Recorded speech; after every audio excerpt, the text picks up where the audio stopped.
പുതിയൊരു വീഡിയോയിലേക്ക് എല്ലാവർക്കും സ്വാഗതം. ദിവസവും ഓരോ നേന്ത്രപ്പഴം കഴിക്കുന്നത് ആരോഗ്യത്തിന് വളരെ ഗുണകരമായിട്ടുള്ള ഒരു കാര്യമാണ്. ഇരുമ്പ്, ഫോസ്ഫറസ് തുടങ്ങിയ ധാതുലവണങ്ങളും റൈബോഫ്ലാവിൻ, നിയാസിൻ തുടങ്ങിയ വൈറ്റമിൻസും ഇതിലടങ്ങിയിരിക്കുന്നു. വളരെ ഉയർന്ന തോതിലുള്ള കലോറി മൂല്യം നേന്ത്രപ്പഴത്തിൽ അടങ്ങിയിട്ടുണ്ട്.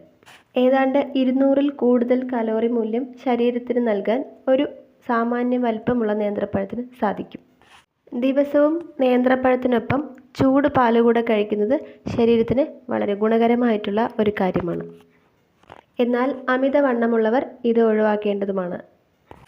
ആരോഗ്യത്തിനൊപ്പം തന്നെ ബുദ്ധിയും അഴകും നൽകുന്ന ഒരു പഴമാണ് നേന്ത്രപ്പഴമെന്ന് പണ്ട് മുതലേ പറഞ്ഞു വരുന്നൊരു കാര്യമാണ്.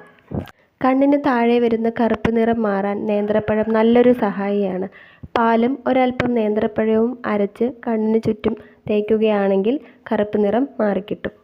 നമ്മുടെ ശരീരത്തിന് ആവശ്യമായ 10-1 ഫൈബർ ഈ നേന്ത്രപ്പഴത്തിലൂടെ ലഭിക്കും. അതുകൊണ്ട് തന്നെ ദഹനത്തിന് വളരെ നല്ലതാണ് നേന്ത്രപ്പഴം. നേന്ത്രപ്പഴം ചെറുതായി മുറിച്ചതും ചെറുപയർ പുഴുങ്ങിയതും കടുക് വറുത്ത് കഴിക്കുകയാണെങ്കിൽ നല്ലൊരു പ്രാതലാണ്. ശരീരത്തിന് ആവശ്യമായ കൊഴുപ്പും അതുപോലെ തന്നെ കാർബോഹൈഡ്രേറ്റും ഇതിലടങ്ങിയിരിക്കുന്നു. ഇതിന് നമുക്ക് കംപ്ലീറ്റ് ബ്രേക്ക്ഫാസ്റ്റ് എന്ന് വിളിക്കാം. വളരെ ചെറിയ കുട്ടികളാണെങ്കിൽ അവർക്കിത് പുഴുങ്ങി കൊടുക്കുന്നത് അവരുടെ ആരോഗ്യത്തിന് വളരെ നല്ലതായിരിക്കും. ഇനി വണ്ണം കുറയ്ക്കാനാണ് ഉദ്ദേശിക്കുന്നതെങ്കിൽ അധികം പഴുക്കാത്ത നേന്ത്രപ്പഴം കഴിക്കുന്നതാണ് വളരെ ഉത്തമം.